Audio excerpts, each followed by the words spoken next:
오늘 말씀의 제목은 합법적으로 분투하자입니다. 합법적으로 분투하자. 성경에서 얘기하는 합법적이라는 거에 대해서 한번 생각해 보는 시간을 갖도록 하겠습니다. 성도 여러분, 지난 한 주간 말씀 묵상과 기도로 하루를 시작하시고 하루를 마치셨습니까?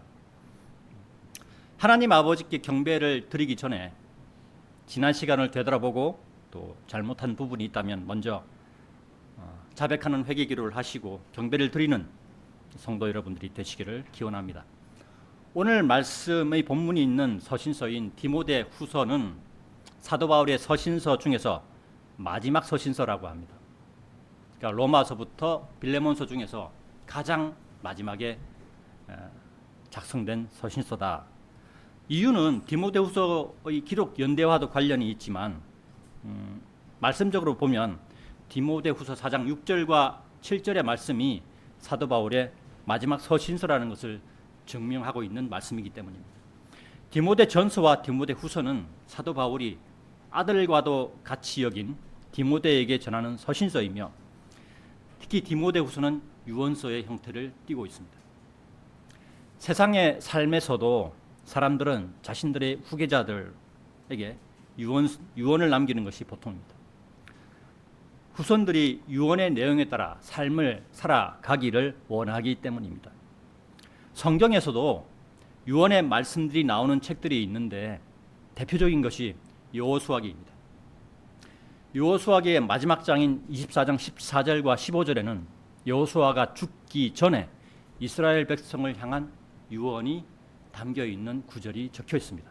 우리 함께 여호수아 24장 14절과 15절을 찾아보겠습니다. 이거는 아주 유명한 말씀이죠.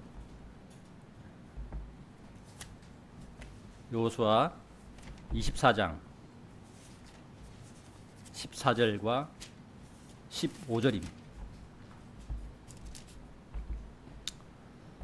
제가 봉독하겠습니다. 그러므로 이제 주를 두려워하고 성실함과 진리 안에서 그분을 섬기라. 그리고 너희의 조상들이 하천의 건너편과 이집트에서 섬겼던 신들을 치워버리라. 그런즉 너희는 주를 섬기라. 그리고 만일 주를 섬기는 것이 너희에게 악하게 보인다면 너희는 이날 너희가 섬길 자를 선택하라. 하천의 건너편에서 너희 조상들이 섬겼던 신들이든지 아니면 너희가 거하는 지역에 있는 아모리족들의 신들이든지 선택하라. 그러나 나와 내 집으로 말하자면 우리는 주를 섬기겠노라. 이 마지막 부분이 아주 강렬한 말씀이죠. 너희들은 바깥에 있는 신들을 섬길지라도 나와 내 가족은, 내 가정은 하나님만을 섬기겠다. 이런 확고한 믿음의 소유자였습니다. 여호수아는. 이와 같이 여호수아가 이스라엘 백성을 사랑하는 마음에서 그리고 이스라엘 백성이 하나님을 배반하고 세상의 신들을 섬기는 특징을 잘 알았기에 자신이 죽고 난 다음에 이스라엘 백성이 하나님에게서 돌아서는 것을 염려해서 유언의 말씀을 전한 것입니다. 또한 여호수아기 24장 14절과 15절의 말씀은 교회 시대의 끝자락을 살아가는 우리에게도 충분히 적용되는 구약의 말씀 중에 몇 안 되는 말씀 중에 하나입니다. 여호수아가 이스라엘 백성들이 걱정되어 유언을 남긴 것과 같이 사도 바울도 자신이 없을 때를 대비하여 그리스도인들에게 디모데 후서를 통하여 유언을 남긴 것입니다. 예수님께서 십자가에 죽으시고 부활하시고 하나님 아버지께서 계신 곳으로 올라가신 지 2000년이 다 되어가는 시대입니다. 오늘날이 그렇죠. 2000년이 다 되어가는 시대입니다. 그리고 그리스도인들이 공중으로 구름 속으로 들림받을 날이 가까이 있는 시대입니다. 그리고 우리가 살아가는 이 대한민국은 정치, 경제의 상황이 매우 어려운 방향으로 계속 흘러가고 있습니다. 이러한 상황을 보고 우리 그리스도인들은 그리스도인답게 살아가는 것이 무엇인가를 성경의 말씀 속에서 찾아내고 또 생각하고 살아가야 할 필요가 있습니다. 성경은 교회 시대를 살아가는 그리스도인들에게 물질의 축복을 이야기하지 않습니다. 교회 시대를 살아가는 그리스도인들에게 성경은 말씀에 의한 인내와 말씀을 통한 위로와 또 말씀 속에 있는 천년 왕국과 영원 세계의 소망을 말씀하고 있다는 것입니다. 하나님께서는 교회 시대의 그리스도인들에게 성경에 있는 말씀으로 말씀하신다는 것을 생각하고 잊어버리지 말아야 합니다. 이것에서 벗어나면 이단 사상에 빠지고 세상의 유혹에 빠져 들어가게 되는 것입니다. 구약 성경을 교회 시대에 적용하면 그리스도인들에게도 이스라엘을 향한 하나님의 물질의 축복이 임하는 것처럼 보입니다. 마태, 마가, 누가, 요한, 복음 등의 사복음서를 교회 시대에 적용하면 예수님의 산상 설교가 오늘날에도 적용되는 말씀으로 이해하게 될 것입니다. 예수님께서 이스라엘에게 가르쳐 주신 주기도문을 오늘날에도 적용하는 것으로 이해하게 됩니다. 실제로 제도권 교회들의 목사들은 산상 설교를 오늘날 적용되는 것처럼 설교하고 있습니다. 그리고 그들의 예배 시간에 주기도문을 암송하고 있습니다. 저도 제도권 교회에 있을 때 그렇게 했으니까요. 그러나 예수님께서 말씀하신 산상 설교의 말씀을 교회 시대에 적용하면 믿음의 혼란에 빠지게 되며 하나님께서 성경을 기록하신 이유를 이해하지 못하게 됩니다. 히브리서와 야고보서를 교회 시대에 적용하면 행위 구원의 교리가 정당하다고 느끼게 되는 것입니다. 대한민국에 있는 많은 교회들이 말씀에서 벗어남으로써 세상의 유혹에 빠져버렸습니다. 장로교회, 감리교회, 또 침례교회, 성결교회 등의 제도권 교회들은 대한민국에 들어오기 전부터 유럽이나 미국 등에 있을 때 이미 변질된 말씀을 사용함으로써 세상의 유혹에 그들은 빠져버렸습니다.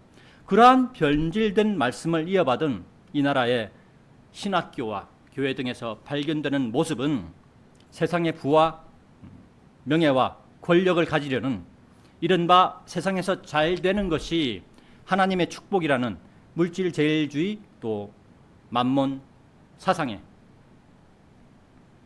제일주의로 나타나게 되는 것입니다. 물질 제일주의를 추구하는 것을 당연하게 생각하며 또 예수님을 이용하여 개인의 사심을 채우려는 껍데기만 기독교인을 만들어 버린 것입니다. 그러한 자들로부터 빠져나오라고 성경은 디모데전서 6장 5절에서 말씀하고 있는 것입니다. 이러한 자들에게 바른 말씀을 아무리 전한다 해도 그들은 더 이상 받아들이려 하지 않습니다. 이러한 자들로부터 이단이 생겨나는 것입니다.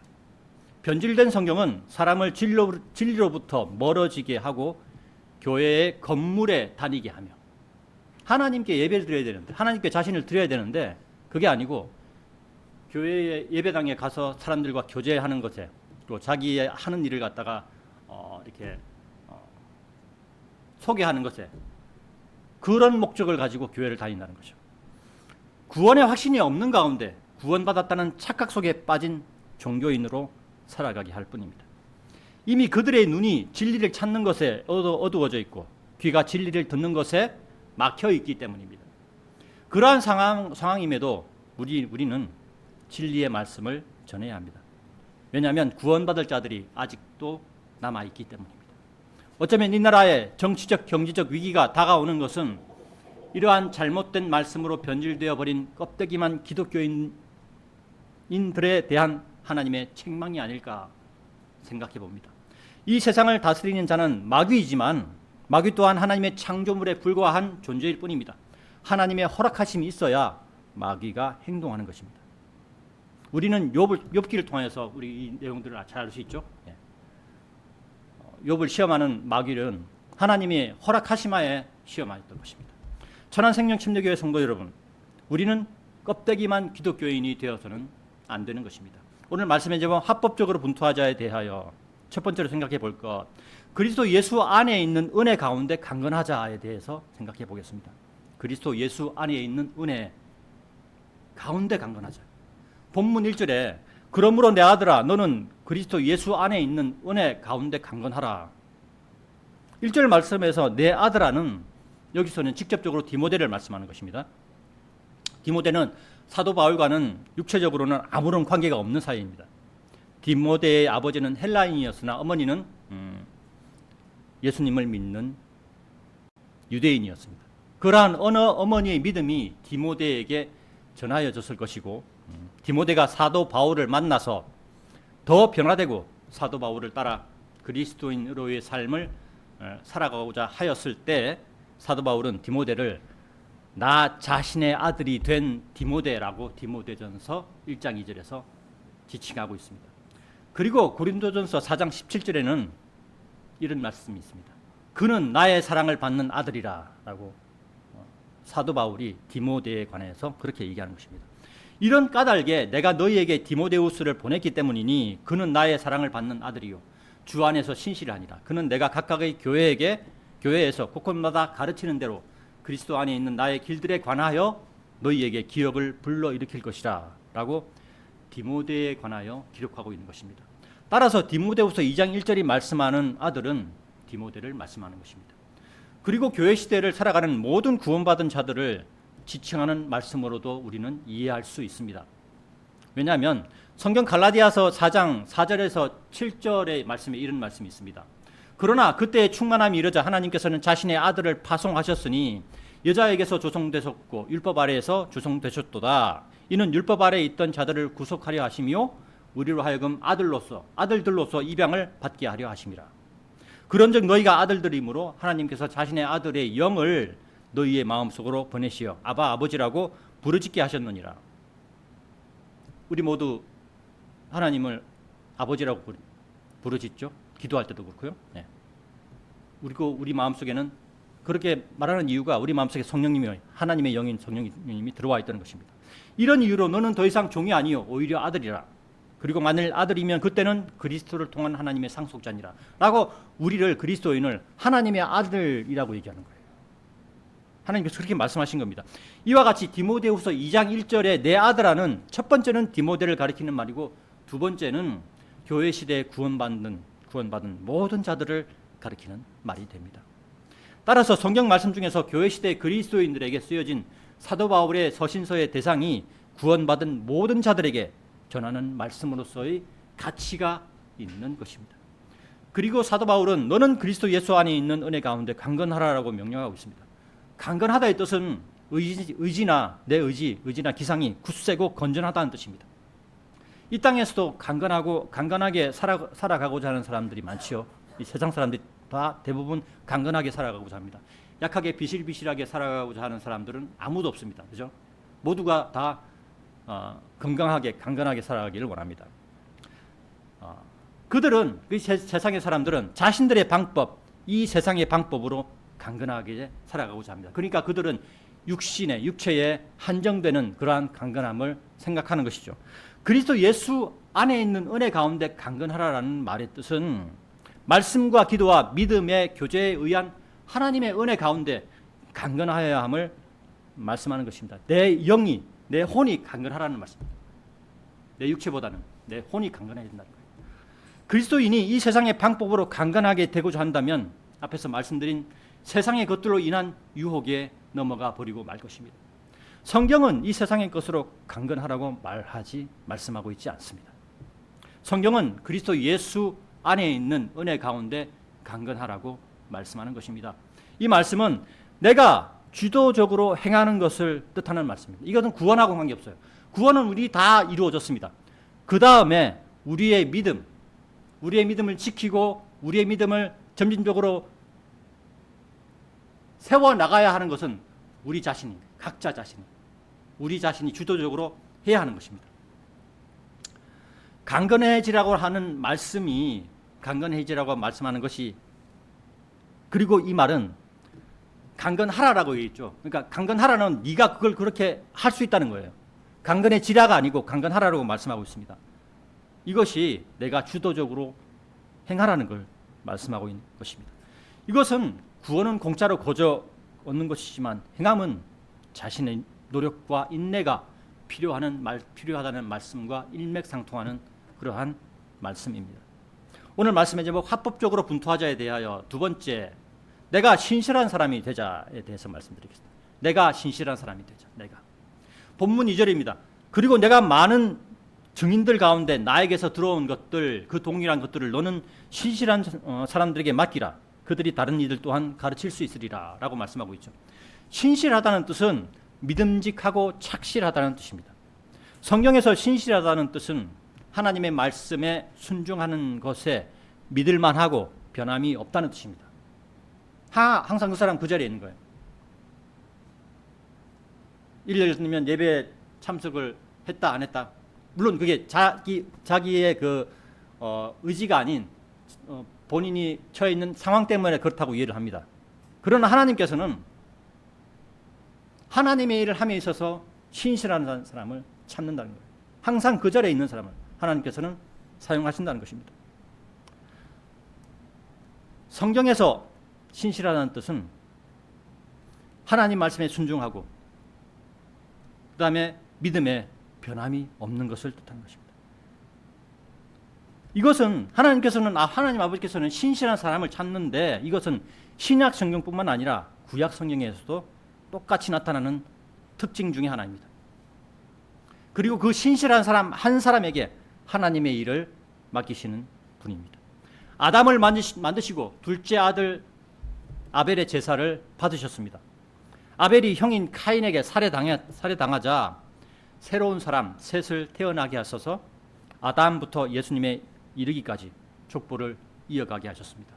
그 족보에서 하나님의 말씀에 순종하는 삶을 살아간 사람들 중에는 죽음을 보지 않고 휴거된 에녹이 있었고 또 노아의 방주를 만든 노아가 있었습니다. 그 말씀이 창세기 5장 1절에서 시작하는 아담의 세대들에 관한 책이라고 표현하시는 것입니다. 셋이 태어나기 전에 이미 카인이 있었음에도 카인은 아담의 세대들에 들어가지 못한 세상의 사람에 불과한 인생이었습니다.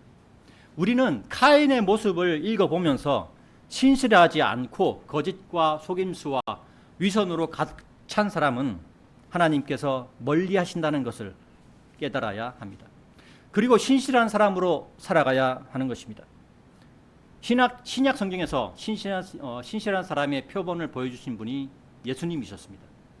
예수님께서는 공생애를 시작하시기 전에는 부모님께 순종하셨고 공생애를 시작하신 후에는 하나님 아버지께 순종하는 삶을 사셨습니다. 오늘날도 마찬가지입니다. 그리스도인이라고 말하면서 부모님을 챙기지 않는 사람은 예수님을 따르는 그리스도인이 아니라고 말할 수 있습니다. 그리스도인이라고 말하면서 하나님 아버지께서 원하시는 하나님의 일을 하지 않는 사람도 예수님을 따르는 그리스도인이 아니라고 말씀드릴 수 있습니다. 우리는 예수님께서 십자가에서 죽음을 맞이하실 때 예수님 자신이 사랑하시던 제자였던 요한에게 예수님의 어머니인 마리아를 부탁하시는 장면을 볼 수 있습니다. 우리 성경 한 구절 찾겠습니다. 요한복음 19장 25절부터 27절을 찾아보겠습니다. 요한복음 19장 25절부터 27절입니다.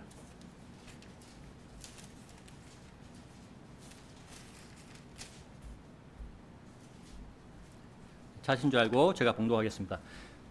이때 예수님의 십자가 곁에 그분의 어머니와 그분의 어머니의 자매이자 클레오프하스의 아내인 마리아와 막달라인 마리아가 서 있었더라. 그러므로 예수님께서 자신의 어머니와 자신이 사랑한 그 제자가 곁에 서 있는 것을 보시자 그분께서 그분의 어머니에게 말씀하시기를 여자여 당신의 아들을 보라 하시니라. 여자여 이란 말은 예수님께서 하나님으로서 사람에게 얘기하는 거예요. 위치가 틀린 거죠. 그렇게 이해하시면 됩니다. 여자여 당신의 아들을 보라 하시니라. 그때 그분께서 그 제자에게 말씀하시기를 너의 어머니를 보라 하시니라. 그리하여 그 시각부터 그 제자가 그녀를 자기 자신의 가정으로 데려갔더라. 이와 같이 예수님께서는 죽으시면서까지 육신의 어머니를 제자에게 부탁하시는 분이셨습니다. 우리는 성경 말씀을 통하여 신실한 사람은 부모님을 잘 돌보는 사람이며 또 하나님의 말씀에 순종하는 사람이라고 결론을 내릴 수 있습니다. 만약 두 가지 중에 하나라도 빠뜨리는 삶을 산다면 구원은 받았을지라도 그리스도의 심판석에서 신실한 사람으로 인정받지는 못할 것입니다. 또한 성경은 하나님의 일들을 신실한 사람들에게 맡기라고 명령하고 있습니다. 천안생명 침례교회 성도 여러분, 우리는 구원받은 우리는 그리스도인으로서 신실한 사람들로 인정받는 삶을 살아야 합니다. 구원받고 말씀을 묵상하며 기도하며 자신의 삶에서 신실한 사람으로 변해가는 모습을 계속하여 추구하십시오. 성경에서 이러한 흐름은 창조시대부터 이어져 온 것으로 절대 변하지 않는 진리입니다. 신실한 사람을 통하여 다음 세대의 신실한 사람에게 하나님의 일이 전해져 내려온 것입니다. 디모데후서 2장 2절의 말씀은 하나님의 일하시는 방법을 나타내는 말씀입니다. 여러분들이 신실한 사람으로 변해간다면 하나님께서는 여러분들을 신실한 사람으로 인정하시고 하나님의 일에 사용하실 것입니다. 내가 신실한 사람으로 변해가야 합니다. 하나님 아버지께서는 신실한 사람을 찾으십니다. 오늘 말씀의 제목 합법적으로 분투하자에 대하여 세 번째, 어려움을 견디어내라에 대하여 말씀드리겠습니다. 어려움을 견디어내라에 대해서 말씀드리겠습니다. 본문 3절입니다. 그러므로 너는 예수 그리스도의 훌륭한 군인으로서 어려움을 견디어내라 라고 말씀하고 있습니다. 이 땅에서의 삶도 어려움을 견디어내지 못하면 좌절하고 실패한 인생을 살게 됩니다. 우리는 구원받은 자들로서 이 땅의 부귀영화와는 비교도 안 될 것에 대한 소망을 가지고 있는 사람들입니다. 그러한 소망을 이루려면 우리는 예수 그리스도의 훌륭한 군인으로서 말씀과 기도를 통하여 우리 각자에게 닥치는 어려움을 인내로서 이겨내 나가야 합니다. 이에 대하여 로마서 2장 7절을 찾아보겠습니다. 로마서 2장 7절입니다.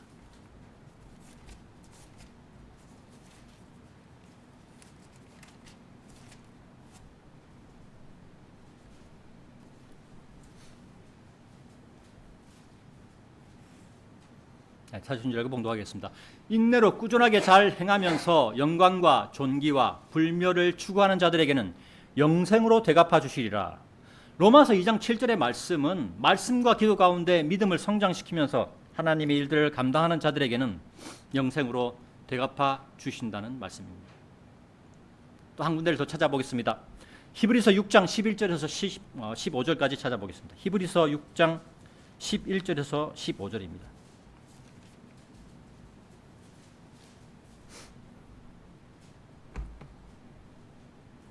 찾은 줄 알고 제가 봉독하겠습니다. 그리고 우리는 너희 각자가 끝까지 소망의 전적인 확신에 대해 동일한 부지런함을 보여주기를 희망하노라.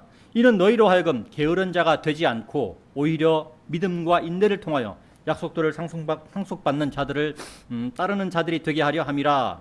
이는 하나님께서 아브라함에게 약속하셨을 때 그분께서 더 위대한 일을 두고 맹세하실 수 없는 까닭에 친히 자신을 두고 맹세하시면서 이같이 말씀하셨느니라. 내가 너에게 반드시 복을 주고 복을 주겠노라. 그리고 내가 너를 번성하게 하고 번성하게 하겠노라.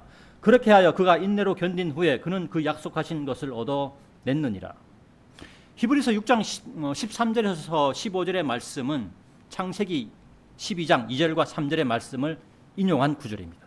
아브라함의 인내로 하나님께서 약속하신 것을 받았다고, 하나님께서 약속하신 것을 아브라함의 인내로 아브라함이 받았다고 증거하는 말씀입니다. 아브라함은 노아의 방주를 만든 노아의 말년에, 그러니까 아브라함은 노아의 방주를 만든 노아의 말년에 노아와 아브라함은 같은 시대를, 동시대를 살았던 사람입니다. 이 우주에는 하나님보다 높으신 분은 없으므로 하나님께서 친히 자신을 두고 맹세하였다고 13절에서 말씀하시는 것입니다. 그 맹세에 대한 내용을 14절에서 말씀하시는 것입니다. 그리고 15절에 아브라함이 인내로 견딘 후에 하나님께서 약속하신 것을 얻어냈다고 말씀하고 있습니다. 창세기 12장 2절과 3절을 인용한 히브리서 6장 14절과 15절의 그 말씀의 결과는 아직 이루어지지 않았습니다. 그것은 천년왕국이 시작됨으로 완성되는 것입니다. 이런 것을 제도권 교회들이 모르기 때문에 말씀을 곡해하고 오해하고 그렇게 되는 것입니다. 히브리서 6장 11절에서 15절의 말씀에서 가장 중요한 것은 아브라함의 인내라는 것을 알 수 있습니다. 11절 시작하는 말씀에서도 인내를 말씀하고 있습니다. 그리고 15절에서도 인내를 말씀하고 있음을 알아야 합니다. 이처럼 인내는 구약 시대에서도 필요한 덕목이었고 또 교회 시대와 앞으로 있을 대환란 시대에서도 반드시 필요한 덕목입니다. 인내하지 않으면 믿음에서 떨어져 나가게 되고 대환란 시대에서는 구원을 잃어버리게 됩니다. 물론 교회 시대에서는 구원을 잃어버리지는 않으나 그리스도의 심판 속에서 받을 상이 없게 되는 것입니다. 인내 없는 삶은 자신을 세상의 유혹으로부터 또한 지켜내지 못하게 됩니다. 인내 없는 삶은 세상으로 나가는 삶이 될 것입니다. 따라서 우리는 예수 그리스도의 훌륭한 군인으로서 각자에게 맡겨진 삶에서 그 삶을 인내하고 어려움을 견디어 내야 하는 것입니다. 오늘 말씀의 제목 합법적으로 분투하자에 대하여 네 번째, 세상의 일에 얽매이지 말자에 대해서 말씀을 드리겠습니다. 세상의 일에 얽매이지 말자. 제가 볼 때 이 말씀은 오늘 본문 말씀 중에서 이 시대를 살아가는 사람들에게 많은 깨달음을 주는 말씀이라고 생각합니다. 본문 4절에 전쟁하는 사람은 아무도 이 세상에서 일어나는 일들에 스스로 얽매이지 아니하나니 그가 자신을 군인으로 선택하신 분을 기쁘게 해드리려 함이라 라고 말씀하고 있죠. 4절에서 전쟁하는 사람은 이 전쟁은 영적 전쟁을 얘기합니다. 그리고 전쟁하는 사람은 영적 전쟁을 하는 사람을 뜻합니다. 그래서 영적 전쟁은 말 그대로 영적인 전쟁을 말합니다. 육적인 전쟁이 아니에요. 지금 현재 우리가 우크라이나나 러시아 또 지금 태국이나 캄보디아 같은 이런 나라들이 전쟁을 하고 있죠. 그건 육적인 전쟁이거든요. 그런 전쟁을 얘기하는 것이 아니고 영적인 전쟁을 얘기하는 겁니다. 영적인 전쟁에 관해서 성경 말씀을 찾아보겠습니다. 에베소서 6장 11절과 12절입니다. 에베소서 6장 11절과 12절입니다.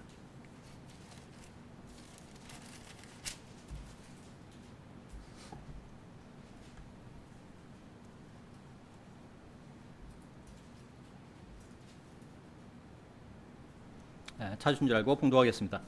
하나님의 전신갑주를 입으라. 이는 너희가 능히 마귀의 계략들을 대적하여 설 수 있게 하려 함이라.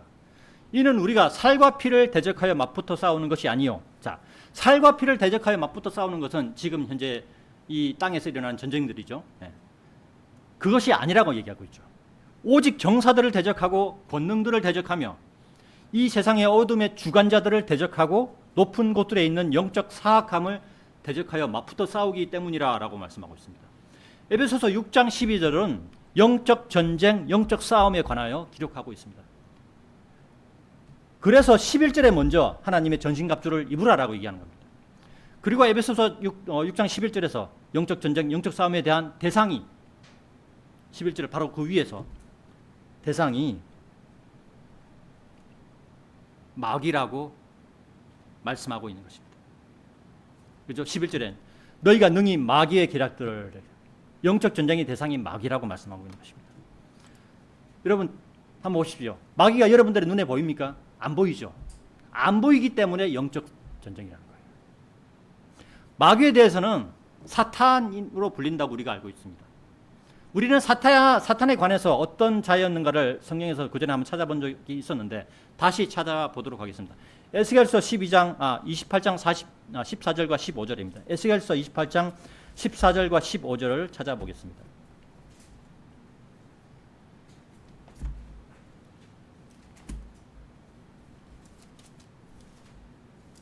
에스겔서 28장 14절과 15절입니다. 그 위부터 그 밑에까지 쭉 있는데 가장 중요한, 제가 생각할 때 가장 중요한 부분이라고 생각해서 14절과 15절을 읽도록 하겠습니다. 찾으신 줄 알고 봉독하겠습니다. 너는 기름 부음을 받은 덮는 그룹이라. 그리고 내가 너를 그렇게 세웠노라. 너는 하나님의 거룩한 산 위에 있었도다. 너는 불의 돌들 한가운데서 위아래로 걸어 다녔도다. 15절입니다. 너가 창조된 날부터 너의 안에서 죄악이 발견될 때까지 너는 너의 길들 안에서 완벽하였도다. 이 사탄에 관해서 얘기하는 겁니다. 그리고 15절에서 너의 안에서 죄악이 발견될 때까지라고 말씀하고 있는데 이 죄악이 어떤 것인지 또 성경 말씀을 찾아보도록 하겠습니다. 이사야서 14장 12절부터 15절입니다. 이사야서 14장입니다. 이사야서 14장 12절부터 15절입니다.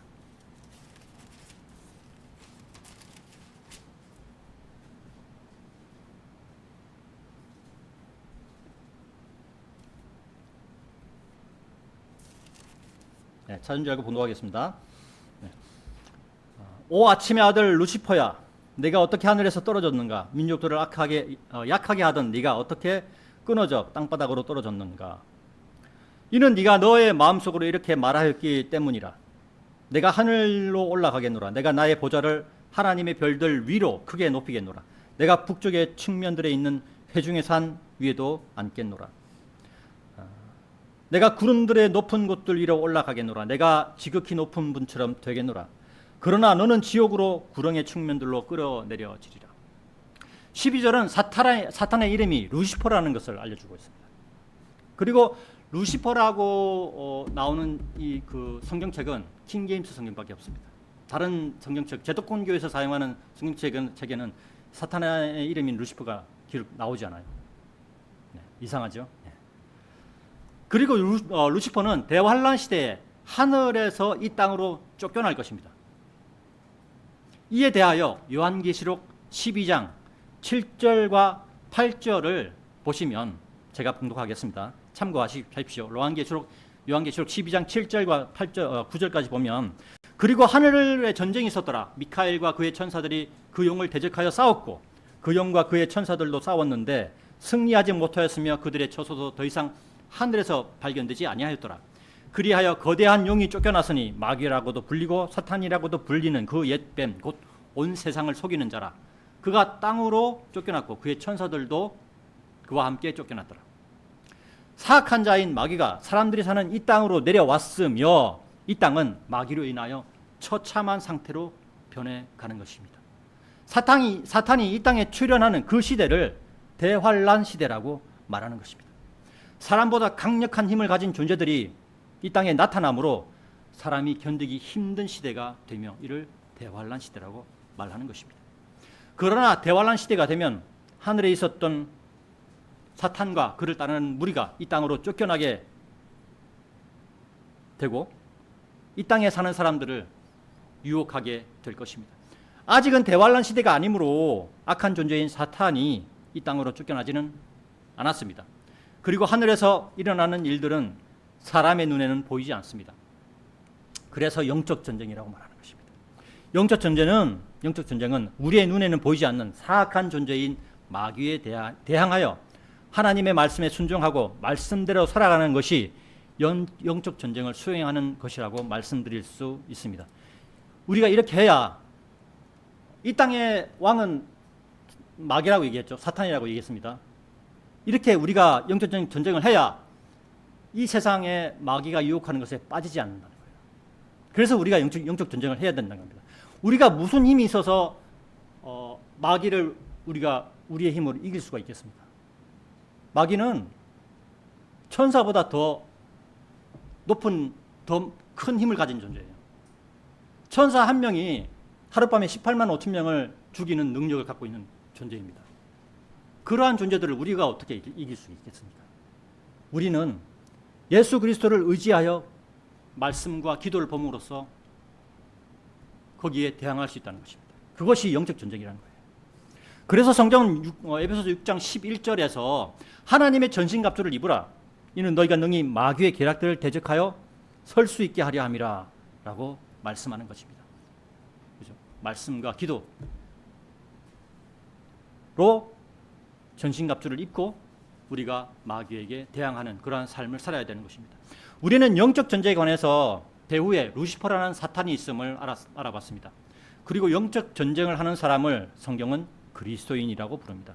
그리스도인은 영적 전쟁을 하는 사람이므로 영적인 일에 관심을 가지는 사람이어야 합니다. 영적인 일이 무엇입니까? 바로 마귀를 대적하고 하나님의 말씀에 순종하는 일입니다. 예수님께서는 이 세상에 내려오신 이유가 하나님의 일을 하시기 위해 내려오셨다고 합니다. 하나님의 일은 이 세상에 내려오신 예수님을 통하여 구원받는 자를 늘려가는 일입니다. 그래서 성경은 요한복음 3장 16절의 말씀을 기록해 놓으신 것입니다. 우리가 잘 아는 요한복음 3장 16절의 말씀을 같이 한번 찾아보겠습니다. 요한복음 3장 16절입니다.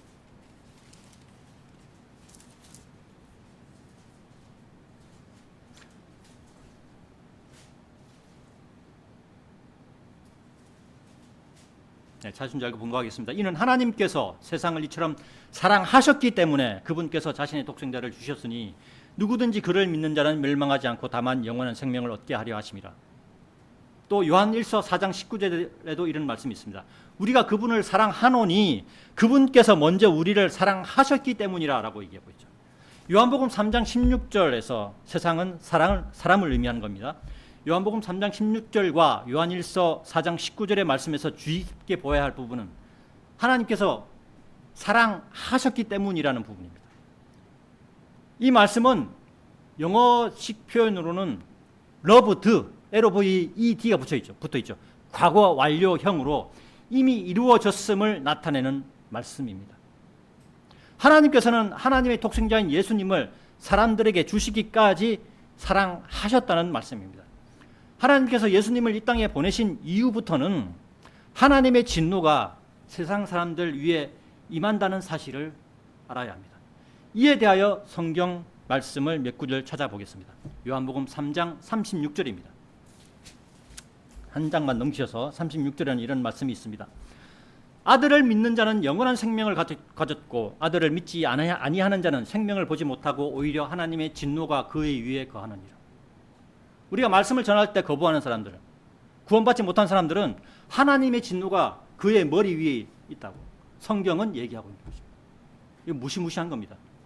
에베소서 5장 6절에는 아무도 너희를 헛된 말들로 속이지 않게 하라. 이는 이런 것들로 말미암아 불순종의 자녀들을 위해 하나님의 진노가 임하기 때문에. 맞죠? 불순종의 자녀들, 믿지 않는 자들 위해 하나님의 진노가 임한다고. 그리고 골로새서 3장 6절에는 이런 것들로 말미암아 하나님의 진노가 불순종의 자녀들을 위해 임하기 때문이라.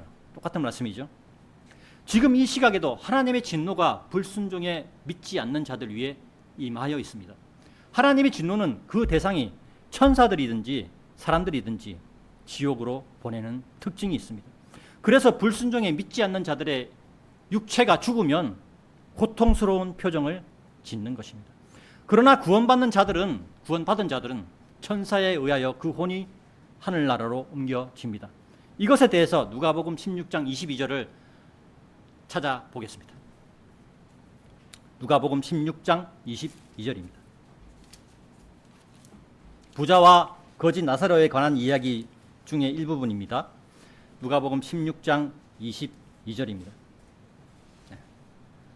찾으신 줄 알고 봉독하겠습니다. 그런데 이러한 일이 있었으니 그 거지가 죽어서 천사들에 의하여 아브라함의 품속으로 옮겨졌더라. 그 부유한 사람도 죽어서 장사되었느니라. 자, 여기서 이 말씀에서 거지는 죽어서 천사들에 의하여 아브라함의 품속으로 옮겨졌다고 얘기합니다. 이게 뭡니까?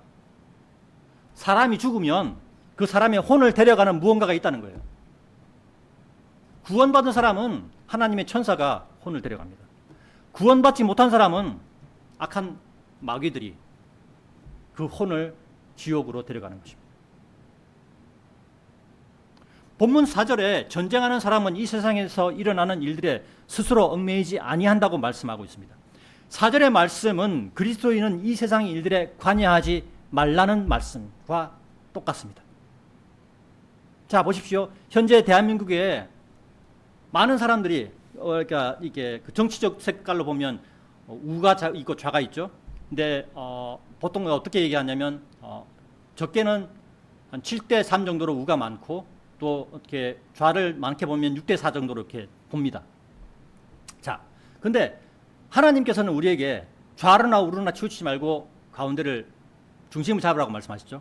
이거 뭐냐면, 자, 우리가 정치적으로 내 정치 색깔이 우측이든 좌측이든 한쪽으로 쏠리게 되면 거기에 대해서 신경을 되게 많이 씁니다. 그죠? 뉴스에서 나오는 거 그건 계속 그거 신경 쓰게 되고 뭐 핸드폰에서도 그거 신경 쓰게 되고 그러면 어떻게 됩니까?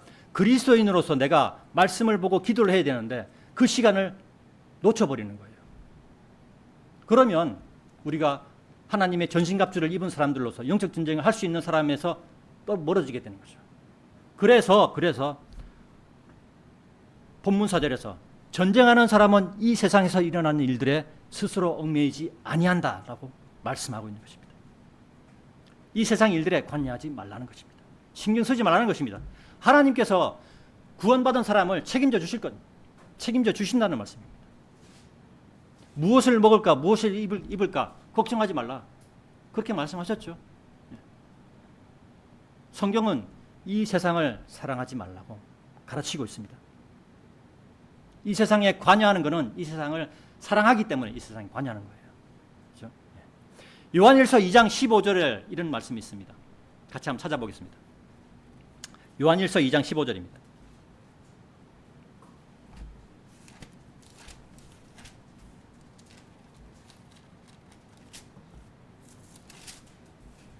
요한일서 2장 15절 제가 봉독하겠습니다.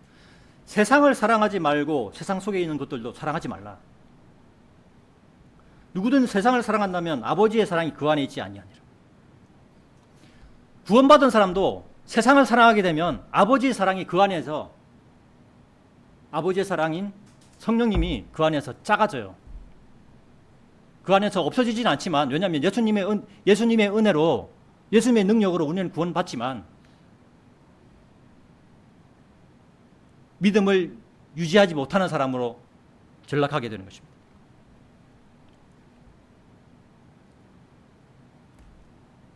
요한일서 2장 15절의 말씀은 하나님께서 세상을 사랑하지 않음을 나타내는 말씀입니다.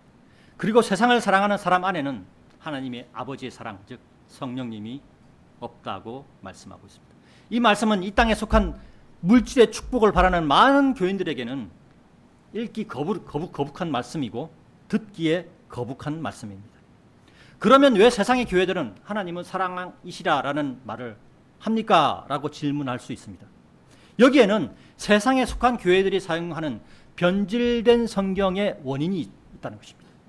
말씀이 변질되고 말씀이 빠진 성경을 분별하지 못하고 시대별로 적용해야 하는 대상이 다름을 구별하지 못하는 목사들에게 문제가 있다는 것입니다. 하나님은 사랑이시라라는 말을, 그래서 하나님은 사랑이시라라는 말을 함부로 사용하고 함부로 거리에 막 이렇게 프랭카드나 아니면 어떤 그 배너식으로 이렇게 막 걸어놓죠. 결국 그들은 그것이 무엇을 의미합니까? 세상 사람들에게 잘못된 신호를 주는 거예요.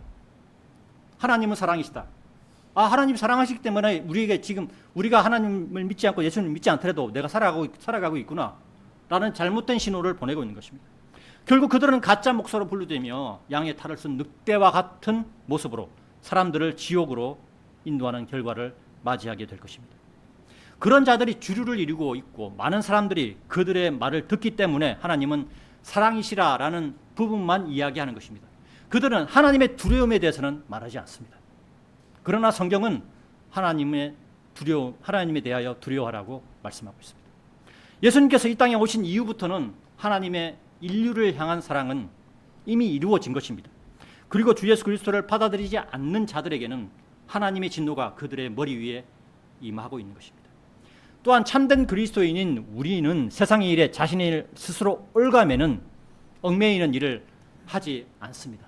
세상이 어떻게 되든 상관하지 않는 것입니다. 우리가 세상의 일들에 스스로 얽매이지 말아야 하는 이유는 하나님을 또한 기쁘게 해 드리려 함이라라고 본문 4절에서 말씀하고 있기 때문입니다.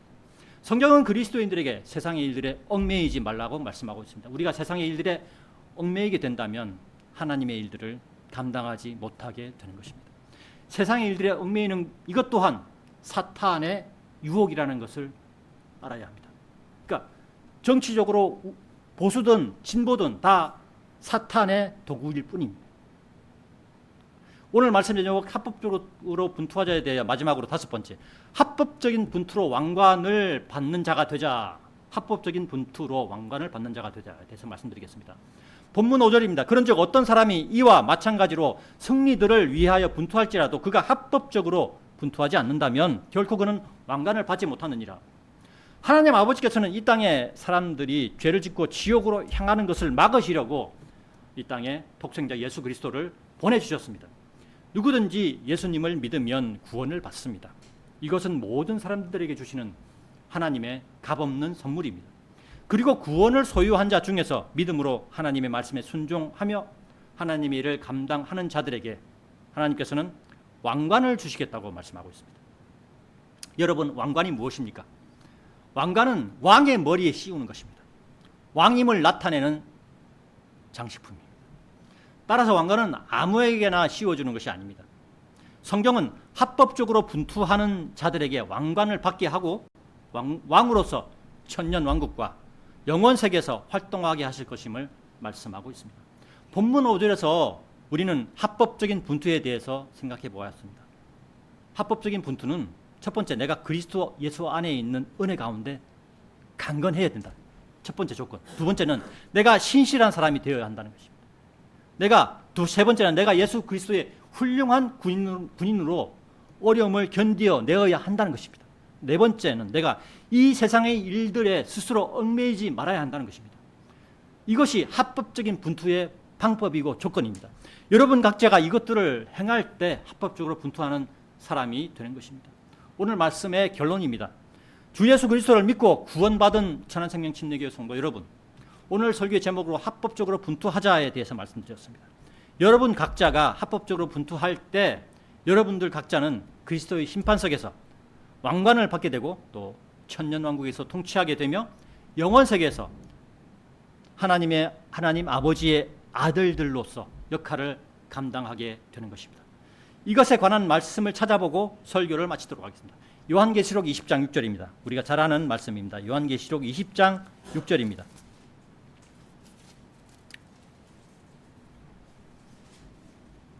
요한계시록 20장 6절 되겠습니다. 네, 찾은 줄 알고 제가 봉독하겠습니다. 첫째 부활에 참여하는 자는 복되고 거룩하도다. 둘째 사망이 그러한 자들을 다스릴 권능이 없고 오히려 그들이 하나님의 제사장들과 그리스도의 제사장들이 될 것이요 그분과 함께 천년 동안 통치할 것이라. 그죠? 하나님께서 약속하고 계시죠. 네. 그리고 한 군데 더 찾겠습니다. 요한계시록 21장 7절입니다. 한 장만 더 넘기셔서 21장 7절입니다. 네, 봉독하겠습니다. 이기는 자는 모든 것들을 상속받으리라. 그리고 나는 그의 하나님이 되겠으며 그는 나의 아들이 되리라. 우리가 무엇을 소망해야 하겠습니까? 우리가 무엇을 바라보아야 하겠습니까? 바로 이것이죠. 성경은 이렇게 사람들에게 구원을 제시하고 있으며 또한 구원받은 사람들에게 소망까지 제시하고 있습니다. 우리는 이러한 하나님의 약속을 굳게 믿고 서서 흔들리지 아니하고 합법적으로 분투하는 인생을 살아가는 그리스도인으로 하나님께 발견되고 믿음의 형제 자매들에게 본이 되는 여러분 각자가 되시기를 간절히 기도하는 바입니다. 이상으로 2025년 8월 3일 주일 오전 설교를 마치도록 하겠습니다.